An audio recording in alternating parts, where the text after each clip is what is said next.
mañana, 36 minutos, y seguimos con vos hasta el mediodía. Vamos ya mismo a recibir a nuestro próximo invitado. Está con nosotros Igor Alexandro. Él integra Ecoasamblea Colonia, un grupo de gente preocupada sobre todo por el medio ambiente, y hay varios puntos para hablar con vos. Te invito a que te acerques al micrófono y te damos los buenos días. ¿Cómo estás? Bueno, buenos días. Bienvenido. Antes que nada, agradecer mucho la posibilidad de espacios de comunicación en general, particularmente en este caso, pero ya que los temas que nosotros proponemos discutir, conversar, pensar en ellos, detenernos un rato, no tienen demasiada difusión, no están demasiado enraizados en la opinión pública, y la gente permanece bastante ajena a cosas que en realidad les resultan de interés primordial, incluso por encima de muchas de las cosas que nos convocan la atención cotidianamente. Entonces, es particularmente importante poder difundir un poquito algunas visiones discordantes con la... Sí, y que de a poco también se vaya tomando conciencia de que el medio ambiente es algo que nos incumbe y nos compete, y tenemos que hincarle el diente todos. Nos incumbe mucho más de lo que percibimos. Totalmente. Entonces es importante empezar a poner eso en dimensión adecuada. Bien. ¿De qué se trata Ecoasamblea? Es simplemente una agrupación de personas que nos convocamos a través de Facebook en el departamento, en la zona particularmente, en torno a la inquietud de la cuestión medioambiental, del manejo medioambiental y de algunas consecuencias directas que muchos de los integrantes de la propia Ecoasamblea están viviendo ya en materia, estamos viviendo particularmente, además de lo que vivimos en términos generales, ¿no? Digamos, vivencias, experiencias personales de conflicto con el modelo de desarrollo, con el modelo productivo, con las características de deterioro del medio ambiente, y con algunas percepciones que tenemos en relación a la proyección y a la progresión exponencial de esta situación, que prontamente, si no nos despabilamos, entendemos que nos va a agarrar cuando nos demos vuelta. Resulta que va a haber tanto deterioro que va a ser bastante difícil organizar una reversión de eso. Hay preocupaciones importantes, centrales, que los mantienen justamente ocupados en este tema. ¿Cuáles son esas principales preocupaciones que tiene Ecoasamblea? Bueno, son muchas. Sí. Sería extenso profundizar en todo, pero digámoslo, en términos generales, hay una preocupación por las consecuencias del modelo de desarrollo que estamos abordando y que empezamos a percibir desde una óptica concreta en el departamento. Y en torno a esa óptica concreta es que nos empezamos a juntar algunos vecinos, gente de la zona, con la que compartimos estas inquietudes. ¿De qué zona, perdón? Colonia puntualmente, Carmelo, Palmira, qué sé yo, las zonas aledañas. También sabemos que en Nueva Albesia, Valdencia, hay gente también... Abarcando todo lo que se puede del departamento. Sí, nosotros por el momento, en este grupo de gente que estamos, abarcamos más o menos estos lugares que te digo. Hay representantes de cada uno de estos lugares en el grupo. Y estamos empezando, es muy joven este grupo, tiene poco tiempo. Entonces, bueno, primero que nada, esa óptica, esa percepción de lo que pasa en lo local. Pero también, bueno, en las reuniones que hemos tenido, donde hemos compartido un montón de aportes de las distintas... Somos gente muy diversa, muy heterogénea, digamos, con algunos con una visión más ecologista, otros más desarrollista, qué sé yo. Entonces se han generado debates interesantes, discusiones y intercambios bien interesantes, en donde hemos podido percibir que en términos generales todos tenemos una preocupación común en relación al modelo de desarrollo. Y pudimos discutir cosas como, bueno, las diferencias entre desarrollo y crecimiento, y profundizar en algunas cuestiones que nos parecen importantes y que tienen básicamente una disidencia con el enfoque general con el que se abordan, ¿no? Precisamente uno de los temas que genera ese intercambio, esa discusión, es el desarrollo y el crecimiento. A veces desde los propios gobiernos, la preocupación de generar crecimiento o de apuntar al desarrollo de las sociedades, salen con mucho entusiasmo, aprobando o apoyando determinados proyectos sin tener en cuenta estos aspectos que ustedes hacen referencia. Las consecuencias, ¿no? Claro, sí, principalmente las consecuencias. ¿Cómo lo ven ustedes y qué cosas estarían, digamos, haciendo marquitas como para decir, ojo, cuidado con esto, tengan especial atención en este tipo de cosas? ¿Qué es lo que preocupa en ese aspecto? A ver, te agradezco mucho la pregunta de San Martín, porque es un tema muy importante. En general, a través de los discursos, tanto políticos, de la clase dirigente en general, se nos ha ido transfiriendo la idea de que crecimiento significa desarrollo o que son sinónimos. Y esto no solo no es verdad, sino que es peligrosamente falso. Por la sencilla razón de que el crecimiento se mide en términos económicos, se mide en números, se mide en estadísticas, se mide en un montón de cuestiones. Hay un teórico economista chileno que se llama Manfred Max Neff que desarrolló todo un trabajo en relación a esto en una obra que se llama El mundo en rumbo de colisión y establece con toda claridad una explicación muy gráfica de cómo las columnas del crecimiento y el desarrollo avanzan paralelamente en los países subdesarrollados, pero que llegado a un punto que él lo define como el punto umbral, empiezan a avanzar a diferentes velocidades. O sea, la columna del desarrollo avanza más lentamente y la del crecimiento empieza a avanzar cada vez más rápido, pasado ese punto umbral, hasta que llega otro punto en el que la columna del desarrollo se detiene y la del crecimiento avanza cada vez más rápido, hasta que luego en una tercera etapa la columna del desarrollo empieza a retroceder. Esto gráficamente es muy comprensible, la lógica del mercado, etcétera, porque los costos de la infraestructura del desarrollo son ilimitados, porque funcionan bajo la lógica del mercado, que la lógica del mercado, la lógica del capitalismo es la mayor rentabilidad posible en el menor tiempo posible, con el menor costo posible, y no sale de ahí. El desarrollo funciona bajo otros parámetros y tiene que ver con el desarrollo humano, con el desarrollo de la calidad de vida de las personas. Para que la gente entienda, pongamos un ejemplo. El puerto de Nueva Palmira, un crecimiento notable. La localidad de Nueva Palmira no ha tenido el desarrollo que el crecimiento que tiene el puerto. Se hubiera esperado por eso. Para que la gente entienda cuando hablamos de estas cosas. Y cuando digo cómo afecta el crecimiento del desarrollo, podemos definir que los costos, enormes costos financieros de la infraestructura del crecimiento de la infraestructura portuaria de Nueva Palmira privan a los costos que podrían dedicarse al desarrollo, por ejemplo, educación, salud, asfaltos, calidad de vida, cloacas, etcétera, etcétera, etcétera, porque los presupuestos son limitados y se prioriza el crecimiento y se empieza a despriorizar el desarrollo. Pongamos otro ejemplo. Crecimiento de Punta del Este en el momento de auge, con inversiones impresionantes, gigantescas. Al costado, el desarrollo iba a otro ritmo. Digo para que la gente entienda cuando hablamos de qué hablamos de esto. Sí, pero estamos hablando de resultados a corto plazo, son unos mediano y otros. A largo plazo, este proceso se va multiplicando cada vez de modo más rápido. Claro. O sea, a medida que se empiezan a trasladar costos que corresponden al desarrollo, al crecimiento, el desarrollo empieza a retroceder, empieza a caer la calidad de vida de las personas. Alguien puede estar escuchando esto y dice, bueno, pero entonces ¿cómo hacemos? Porque también, en cierta medida, nos hemos beneficiado con las acciones que hemos tomado. Es un tema de tránsito, es con lo que decía al principio. Y Natalia hoy dijo las consecuencias. Y el equilibrio, ¿no? Que tan difícil es de lograr, capaz que es esa la clave. El tema es primero entender que desarrollo y crecimiento no son lo mismo. Claro. Eso es lo primero que tenemos conceptualmente, ¿no? Entonces, bueno, esto lo podemos extrapolar a muchas cosas, lo podemos extrapolar a la cuestión de las plantas de celulosa, al modelo del agronegocio, a lo que hemos aceptado como modelo de desarrollo y que en realidad no es un modelo de desarrollo, es un modelo de crecimiento económico, es un modelo de crecimiento estadístico y en términos de desarrollo, en principio pareciera compasarse el desarrollo con el crecimiento, pero ya empiezan a verse las señales claras de lo que le ha costado a los países en el mundo ponerse de acuerdo en este tema. En general ahora hay una especie de consenso en ese entendimiento. En algunos, porque en otros se crean esos grandes acuerdos para, uno piensa en París, por ejemplo, y después cuando se va a firmar no todos lo suscriben. ¿Qué es la idea? Pienso mi comarca, mi barrio, y después empiezo a que ahí se contagie el mundo, por decirlo de alguna manera, o empezar a crecer desde ahí. Bueno, eso sí un poco, soy un hombre grande ya, y en algunas cosas visualizo la realidad de otro lugar. Creo que el mundo está muy, muy enfermo y tenemos problemas de una escala que realmente todavía no dimensionamos. Creo que estamos en problemas y no quisiera tener un discurso alarmista, pero de verdad creo que el mundo está, así como con Magnus, que escribió esta obra que se llama El mundo en rumbo de colisión, creo que es una definición literal.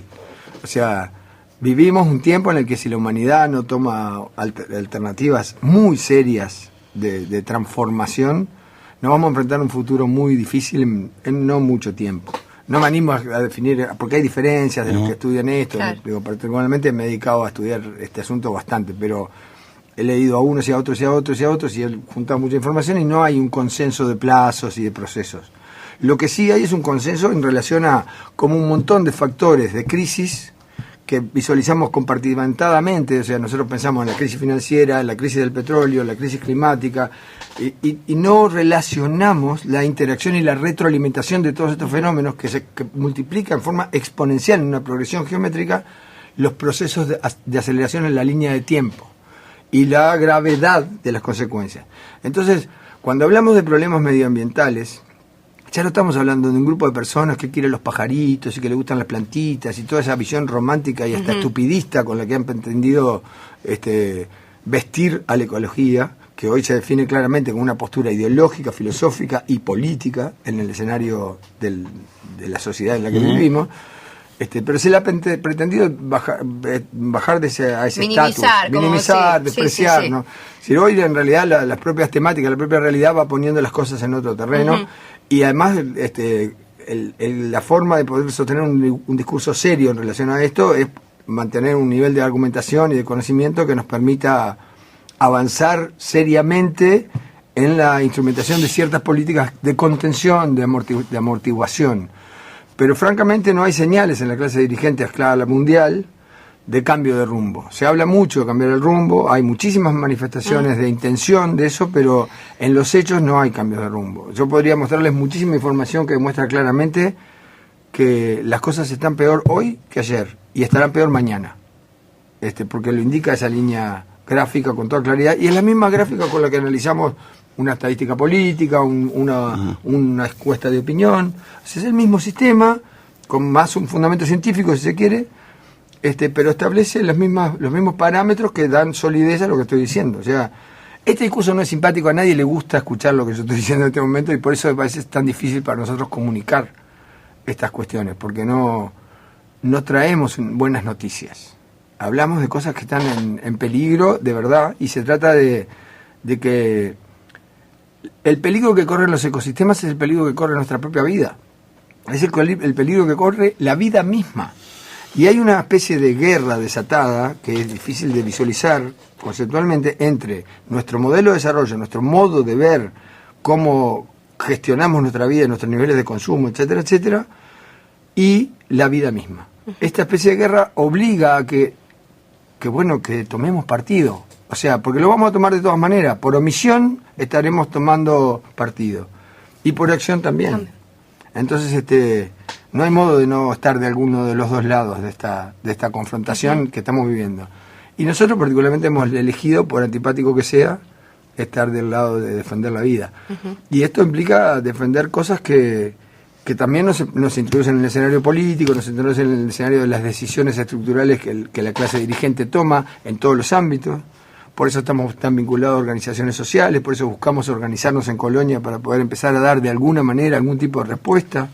Esta cuestión de la segunda solicitud por la vía de excepción de Montes del Plata para conseguir mayor territorio forestal en Colonia, contraviene los acuerdos iniciales de la empresa dentro del departamento y muestra cuál es la línea en la que estas empresas van marcando su nivel de desarrollo, su desarrollo comercial, ¿no? Cuando hablo de desarrollo, hablo del empresarial, no del desarrollo de la gente. Y los hechos muestran cuáles han sido las consecuencias de las dos plantas que ya están. O sea, no son de fácil percepción los niveles de devastación, pero se sabe, hay mucha información acerca de cómo contribuyen estas empresas, por ejemplo, con la contaminación de la cuenca hídrica. Además del deterioro de los territorios que se forestan. Esto tiene mucho que ver, una autoridad reconocida por todo el mundo. Sin embargo, el Estado ha estado controlando y ha hecho informes que no van en la misma línea de lo que ustedes dicen. Han sido informes favorables. El Estado básicamente lo que ha hecho es reproducir los informes que elaboran las propias empresas. O sea, el Estado no está disponiendo de los recursos necesarios para hacer controles propios, con académicos propios, que puedan dar visiones más imparciales. Se sujeta básicamente a lo que las empresas le relatan técnicamente. Esto es un hecho constatado, no estoy inventando nada. ¿No hay inspecciones de Dinama? Hay inspecciones de Dinama, pero los comunicados finales, las cifras finales de cuánto de qué, de qué, cómo, lo relatan las propias empresas basados en sus técnicos que están, por supuesto, comprometidos con los intereses de la empresa y además con mayor nivel de tecnología para hacer estas mediciones, teóricamente. Sí, después también está el tema de que aquellos que no cumplen con determinados requisitos en materia de cuidado ambiental no califican con esos los famosos calificadores internacionales que permiten accesos a mercados que exigen tener los famosos ISO o determinados sí, son muchas las empresas que tratan de mantener esos estándares, no me salió. esos estándares de buenas calificaciones porque les permiten acceder a... Que es como una exigencia internacional. Claro, pero que también define una clase de empresas que son las que acceden a determinadas licitaciones o son las que están en capacidad de ser propuestas para determinados emprendimientos. Por lo tanto, en realidad lo que hay atrás de eso no es tanto una exigencia medioambiental, sino más bien una exigencia de estándar de empresa para poder acceder a mejores negocios. Entonces, yo me pregunto hasta qué punto la severidad de esas mediciones o de esos estándares están vinculados verdaderamente a la cuestión medioambiental o cumplen con lo necesario en ese sentido para poder establecer una gama de empresas privilegiadas que son las que van a abordar esos negocios mucho más lucrativos que las otras que ya son de segunda categoría y que no alcanzan esos estándares. Quiero decir, entre las empresas también existen clases y sobre este segundo pedido, esta segunda solicitud, ¿la primera fue aprobada? La primera fue aprobada. Sí. Sí, y en menos de 60 días se viene la segunda. Y eso hace visualizar un proceso metralleta que probablemente pueda cambiar. Probablemente, no estoy diciendo que esto va a pasar, pero también depende de lo que hagamos para que no pase. Un proceso que pueda acelerarse muchísimo y que puede cambiar el panorama productivo de Colonia, el mapa, y sobre todo, por ejemplo, nosotros tenemos en la industria turística el primer ingreso a escala nacional. Es la primera industria del país en la economía nacional desde hace mucho tiempo ya, ¿no? Y el modelo agrosojero, agrotóxico, como lo llamo yo, y el modelo forestal y celulósico están atacando directamente a la primera fuente de ingreso del país. Tuvimos 600 kilómetros de playas contaminadas con cianobacterias el año pasado y van a ser muy parecidos este año. Y esto hay quienes por ahí dicen que es el principio del fin del turismo de playa en Uruguay. Eso significa un impacto económico terrible en Uruguay. En un escenario en donde probablemente en el mundo entero estemos visualizando una crisis financiera a escala planetaria, perder el principal recurso de ingresos que pudiera sostenernos dentro de determinada... Suena bastante espantoso, digo yo. No quiero ser tremendista, pero tenemos que visualizar esas cosas con seriedad. Y por el otro lado lo vamos a contrarrestar lo vamos a contrastar con los resultados que están dando estos modelos que estamos siguiendo adelante y sus consecuencias, y vamos a ver que, por ejemplo, en cuanto a los agrotóxicos, resulta que hoy estamos visualizando resultados concretos del modelo agroecológico, que yo estoy estableciendo un informe que me dejó asombrado, me falta estudiarlo más, pero decía que, por ejemplo, un productor convencional que invierte $1 por cada dólar que invierte recibe $1.40 de ganancia en términos generales, promedialmente, ¿no? Siguiendo el modelo convencional. Y pareciera, esto quiero leerlo más y poder, no quiero, pero estoy adelantando una información que llegó y parecía ser seria. Yo estoy vinculado a la Red Nacional de Agroecología y hay un informe que dice que la producción agroecológica, entre otras cosas, al ahorrar la enorme ecuación que significa el costo de compra constante y pago de semillas y patentes, etcétera, etcétera, y de agrotóxicos, eso pasa a una columna de haber y no de salida, está generando por cada dólar $2.40, o $2.10, perdón, no quiero decir, $1.40 contra $2.10. Eso habla de un cambio de ecuación económica, pero también habla de un atentado directo a los intereses muy concentrados de empresas muy importantes que digitan mucho la realidad, sobre todo en los países subdesarrollados y dependientes. Si Uruguay ha venido viviendo un proceso de colonialismo industrial que genera vínculos de dependencia con modalidades tecnológicas y de explotación extractivas que en principio parecieran estar beneficiando a la economía nacional en términos macro, pero no están dando señales concretas de estar beneficiando a la población en términos de desarrollo. Entonces, ahí otra vez el concepto de desarrollo o crecimiento. Entonces, bueno, el ejemplo de Palmira, el ejemplo de lo que pueda estar pasando ahora con Montes del Plata, que para no divagarnos mucho, Montes del Plata, nadie puede negar que es difícil pensar que una empresa que hizo la inversión que hizo no haya visualizado que su tope de producción no estaba lejos de estos primeros años y que necesitaba alcanzarlo en un proceso posterior. Este ha sido el argumento con el que vienen pidiendo por la vía de excepción la mayor cercanía y la mayor capacidad de producción más cercana a la planta. Pero además de eso, también pidieron, o solicitaron, y hay, por lo que sé, una buena mirada sobre eso, una tendencia a la aceptación, la introducción en la red vial uruguaya de camiones de triple zorra, que son los mismos que se usan en el Amazonas para trasladar los troncos gigantescos que se extraen de ahí. Son camiones que miden 30 metros de largo. Estamos hablando de cientos de esos camiones, que además son una vez y pico el ancho de un camión normal. O sea, ocupan toda la trocha por la de tu mano. Imagínate vos con tu auto o con un ómnibus de línea atrás de una fila de camiones de triple zorra en un repecho de nuestra penillanura levemente ondulada, durante horas. Imagínate eso, ¿no? Además de la peligrosidad, el deterioro de las carreteras, qué sé yo. Monte del Plata sabía perfectamente que estaba bajo los estándares de producción que podía alcanzar. Nadie puede... Yo no soy tan ingenuo como para suponer que de golpe se dieron cuenta después de tantos años que ahora precisaban eso. Ya lo sabían. Y eso quedó abajo de la mesa y ahora salió, páfate, en forma de pedidos de excepción y solicitudes. ¿Qué significa esto en costos? ¿Qué significa para el desarrollo estos costos del crecimiento? Bueno, este es un ejemplo claro de lo que decimos, ¿no? ¿Y cuáles son los pasos a seguir entonces? ¿Hay intención de reunirse, por ejemplo, integrantes de la Junta para informar acerca de lo que luego se va a votar? Bueno, sí, de hecho ya hemos tenido contacto con algunas de las bancadas, concretamente con la bancada del Frente Amplio. Nos presentamos a la hora de la primera solicitud y en principio, bueno, hablamos y ese mismo día que parecía que iba a ser aprobada, fue vuelta a comisiones porque faltaba pasar por la Comisión de Ordenamiento Territorial y por la Comisión de Agronomía, creo que no sé, había dos comisiones que todavía no se habían expedido, volvió a comisiones, pero al final fue aprobada. Y ahora rápidamente viene esta segunda, entonces sabemos atrás de esta cuándo viene la tercera, y la cuarta, y la quinta. Y todo forma parte de una cadena, todo lo vemos como aislado, pero en realidad todo tiene que ver con todo.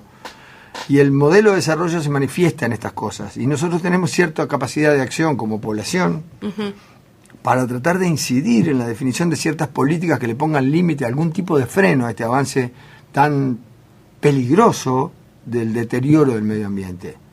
No solo en términos de medio ambiente propiamente dicho, lo cual es el argumento más importante, que tiene que ver con la vida misma, sino también en términos económicos, también en términos de formato de vida, cómo se vive en Colonia. Yo vengo de Montevideo, hace 15 años que vivo en Colonia, y me vine a Colonia porque me enamoré de cómo se vive en Colonia, y vivo en una chacra, y me gusta todo lo que se ha podido construir allí, y quisiera conservarlo.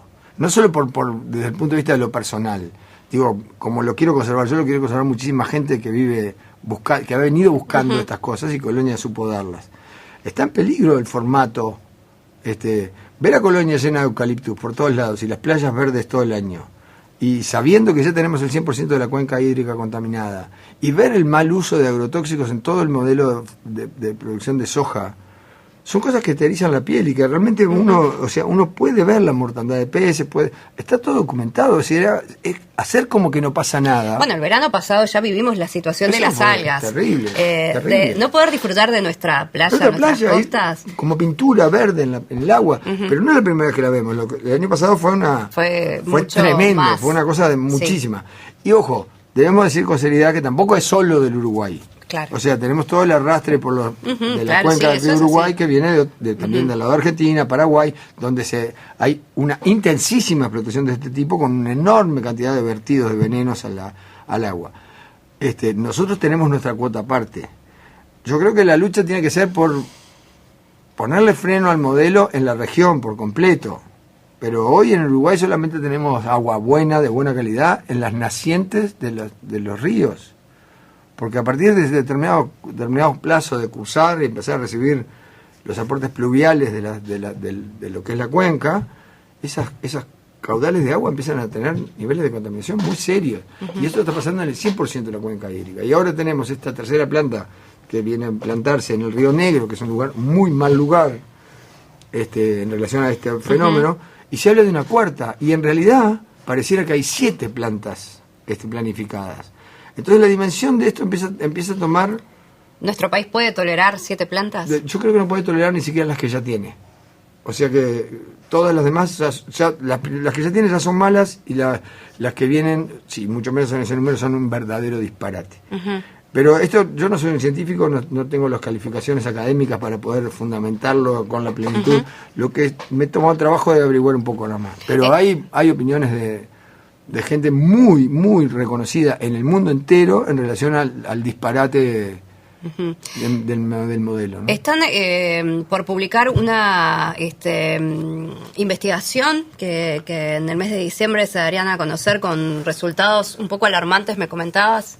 Sí, más que alarmantes son objetivos, digamos. Sí. Yo diría que no deberían ser alarmantes, deberían ser justamente una alerta para decir, bueno, a ver, acá hay estudios serios hechos. Sí, la Casa Bertolt Brecht está desarrollando un grupo de investigación que han dado ahí por ahí, creo que yo te envié el otro día unos resultados, sí, que tienen un análisis de cuáles son los resultados en materia de ocupación de las plantas, en materia de contaminación. Son unas preliminares esto que se publicó, pero bueno, en el mes de diciembre va a estar pronto el informe y se va a publicar de modo gratuito en la página de la Casa Bertolt Brecht, y ahí hay un montón de información que va a estar al acceso de todo el público acerca de cuáles han sido los resultados. Yo puedo adelantar alguna cosa, por ejemplo, el departamento de Río Negro, cuando se implantó UPM ya hace muchos años, era el departamento que tenía mayor desocupación en el país. El mayor índice de desocupación estaba en Río Negro. Hoy, después de todo el tiempo que hace que está UPM allí, sigue siendo el departamento de mayor desocupación en el índice del país. Eso ya habla bastante a las claras. Pero además, la calidad de vida de la gente en Río Negro no solo no vio ningún beneficio, sino que más bien empieza a verse el retroceso, el desarrollo y el avance en el crecimiento. Empiezan a verse señales. Uruguay todavía está lejos de estos puntos de los que habla Marcnet, pero empiezan a verse señales de eso. En Colonia pasa un poco lo mismo con Monte del Plata. Y ahora estamos en una etapa en donde Monte del Plata declara que no está alcanzando el nivel top que necesita alcanzar los máximos estándares de producción, porque la lógica es esta de la que hablaba antes, ¿no? La mayor rentabilidad posible en el menor tiempo posible, con el menor costo posible. Y esos son los factores que tiene en cuenta la planta.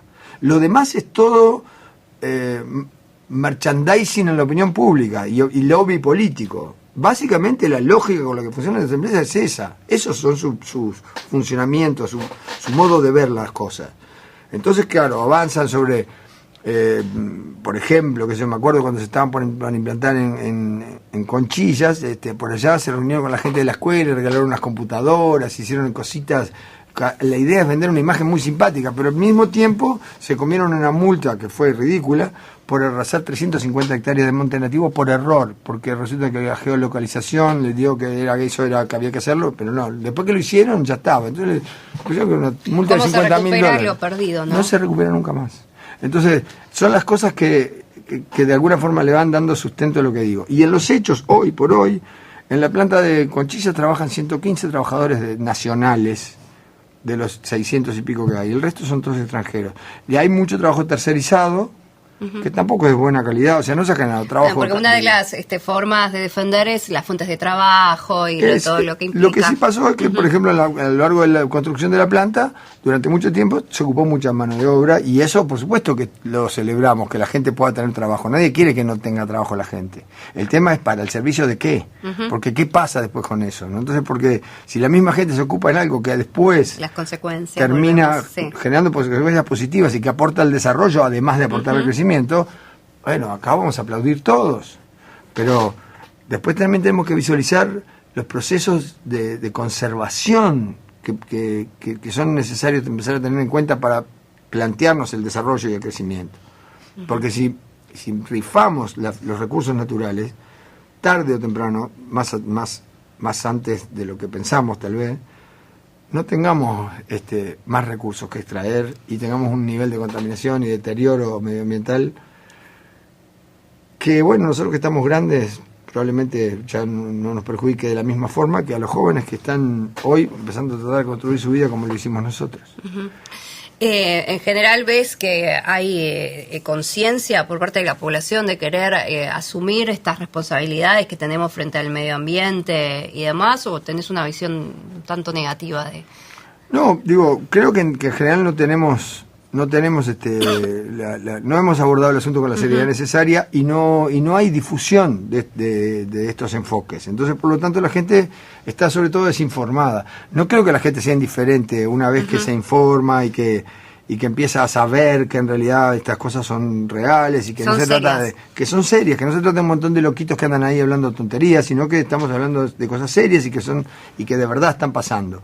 Pero claro, nosotros tenemos un nivel de llegada a través de medios, etcétera, que es muy escaso, mientras que el establishment o el modelo de desarrollo se publicita a sí mismo y se vende a sí mismo con sus mejores galas a través de todos los medios. Entonces, todo el mundo de alguna forma se engancha con eso, como se engancha con la telenovela, pero la realidad es que cuando empiezan a escuchar un poquito los fundamentos de las cosas que se plantean, la gente tiene una reacción diferente. En general la gente se preocupa por la naturaleza. Es como que, sobre todo la gente en el interior, tiene como una relación más estrecha con la naturaleza. En Montevideo, el ciudadano de la gran ciudad, entre comillas, es bastante más indiferente, vive entre el cemento y está acostumbrado a la locura en la que vive. Entonces es bastante más difícil. Pero en el interior, aún teniendo diferencias de pensamiento, de orden político, la gente hay como un cierto denominador común en relación a la naturaleza y los lugares en los que vivimos además hay mucho más presencia tangible de naturaleza, entonces está más integrada la vida de la gente del interior. Por lo tanto, es un área más sensible y es más sencillo o menos complicado, pero hay que llegar con un mensaje claro y con información contundente, y eso los medios, con todo respeto, no nos lo están dando. Bueno, hoy por hoy hay medios alternativos que son, cualquiera puede estar, que son las redes sociales, y son bien importantes también para la difusión. Las usamos mucho. Sí, lo sé. Se puede ver con optimismo también este crecimiento que ha tenido el Peri, ¿no? Por ejemplo, sí, claro. Más allá de que, bueno, yo mismo colaboré con el Peri en este caso, yo no tengo demasiadas expectativas en la democracia representativa en general, pero bueno, solidariamente colaboré con el Peri y celebro porque que el Peri haya logrado ocupar una banca en diputados, porque creo que es una presencia importante con un discurso que de alguna forma tiene posibilidad de empezar a introducir el tema medioambiental, la cuestión ecológica en el ámbito de la discusión política y la toma de decisiones. Es una voz muy minoritaria que tendrá que, qué sé yo, qué va a hacer, porque realmente no me imagino lo dificultoso del escenario, pero creo que va a necesitar... Pero es una presencia. Es una presencia, pero yo no diría que marca un crecimiento, marca un eslabón que tal vez pueda tener, si tiene mucho respaldo desde afuera, si tiene... Yo no me refiero al respaldo partidario, me refiero al respaldo del discurso, de enfocar esta idea del modelo de desarrollo, el crecimiento, y la conservación de los recursos, el modelo extractivista, poner en cuestión el modelo de desarrollo. Si lo logramos respaldar desde afuera, ya sea con acuerdo político o no, es posible que este tema vaya tomando cada vez más repercusión. Ojo, porque mientras tanto también avanzan las consecuencias del modelo de desarrollo, y esas también van a ser una voz de alarma, pero tal vez esas sean tardías, ¿no? Sí. Cuando nos demos cuenta, los procesos de reversión de esos deterioros son muy complejos. ¿Ecoasamblea es un lugar abierto para aquellos que se quieran sumar? Es un lugar abierto, sí. Es un lugar abierto y es un lugar justamente para discusión y debate. Ahora estamos, hace poquito hicimos la presentación de un libro de Germán Parula en la Casa de la Cultura. Sí. Y ahora vamos a hacer la presentación del nuevo libro de un amigo, un compañero que es Víctor Bacheta, que está en Mobus. Y el libro se llama La Entrega y tiene que ver con el proyecto de UPM. ¿Acá en Colonia va a ser la presentación? En realidad ya se hizo en Montevideo, va a ser la presentación en Colonia. Estamos en eso, todavía no puedo dar fechas ni lugar ni nada. Me pasas el dato. Pero por supuesto, le voy a pasar el dato para difundirlo y bueno, poder convocar a todo el mundo. Cómo no, bueno, cuenten con este espacio que realmente debe ser algo que se dé, no sé si paulatinamente o rápidamente, el tema de tratar estos temas justamente para que la población tome conocimiento y cartas en el asunto, y todos podemos hacer algo. Me parece que verla de costado es muy fácil y apostar a cosas que a largo plazo o a corto plazo o mediano nos van a perjudicar como como sociedad, como habitantes, como seres humanos, es complicado. Y más cuando queremos dejarle un mundo un poquito más... Si se puede mejor, pero por lo menos parecido al con las oportunidades que tuvimos nosotros, por lo menos, yo qué sé. Y el escenario se está complicando para los que vienen. Las nuevas generaciones vienen con otra conciencia también, me parece, igual en cuanto al medio ambiente. Están más comprometidas. Sí, o tal vez, sí, muchos sí. Otros están más como más, yo qué sé, como que ya pasan y que bueno, están tomando, hay como diferencias ahí también. Sí, como en todo. Como es normal, digo, claro. También, pero bueno, es de esperarse que si nosotros, se cosecha lo que se siembra, ¿no? Entonces esto pasa también con las nuevas generaciones. Lo que hemos sembrado es indiferencia, materialismo, egoísmos, individualismos exacerbados, un mundo competitivo, hay una cultura de la competencia en pos de la excelencia, cuando en realidad la naturaleza enseña otra cosa. La naturaleza enseña que la cooperación, la integración cooperativa, el mutualismo en la naturaleza es el que genera la resiliencia en los ecosistemas, ¿no? Entonces, si uno mira, en la naturaleza todo coopera hacia la vida. La vida es como un objetivo y todo lo que pasa allí, incluso las cosas que podemos visualizar como crueles, como el león comiendo el monito, yo qué sé, esas cosas, imágenes como arquetípicas con las que decimos, ¡ay, qué horrible, el mundo salvaje! En realidad tenemos que... Todo tiene un porqué. Y funciona en un puzzle que no falla y que simplemente favorece la energía de la vida y el desarrollo de la vida. Nosotros somos el único ser en este planeta que funciona a contrapelo de esa ley mayor, superior, y por lo tanto estamos viviendo cada día más claramente las consecuencias de eso. Eso es algo que tenemos que aprender. Bueno, aquí nos mandaban mensajes, tenemos varios audios para leer. Quiero saber si la gente sabe del destrozo de las coronillales que están destrozando las vías del ferrocarril central. Quiero que lo vean. Bueno, vamos a averiguar, no sé si tenés... Bueno, en relación a lo de las vías y la preparación del tren hay de todo, sí. Están haciendo cualquier cosa. Así como te mencionaba lo que hizo Monte del Plata por error, y voy a nombrar las comillas porque si las hago con los dedos la gente no las ve, hay cosas que se hacen ex profeso o están dentro del plan de desarrollo. Entonces, de paso cañazo, como la coronilla es buena leña y se hace una extra, sacamos un poco más de la que se precise y si se puede sacamos toda la que se pueda sin que nadie nos diga nada. Total, estamos arreglando la vía. Me hace acordar, salvando las distancias, ¿no?, de los temas, lo que pasa en el barrio sur de acá, de Colonia. Las casas que son ese lugar que es patrimonio y que por ahí vienen gente que compra esos lugares, tiran abajo cosas que son históricas, son patrimoniales y demás, o que al vecino fijo de ahí del lugar no le permiten tocar absolutamente nada, pero de repente viene alguien, las transforma de una forma horrenda y después que está hecho, ya está hecho, se paga la multa y ya pasó. Listo, sí. Pero ese deterioro no hay indemnización, no hay por eso atrás. Y tampoco habría indemnización que pudiera cubrir la pérdida. O sea, lo único que hay es una especie de castigo más nominal que otra cosa. Y bueno, y así funcionamos. Eso también forma parte de nuestro modelo de desarrollo y de las lógicas que aplicamos para cómo lo instrumentamos. Creo que tenemos que hacer un cambio de mentalidad importante y paso a paso, ¿no? Esto, difundir un poquito estas conversaciones y estos análisis, invitar a la gente a generar espacios donde podamos generar círculos de reflexión en relación a esto, participación ciudadana, influencia y presión sobre la gente que puede tomar decisiones que puedan beneficiarnos o perjudicarnos a todos. Un espíritu más participativo. No ser indiferentes.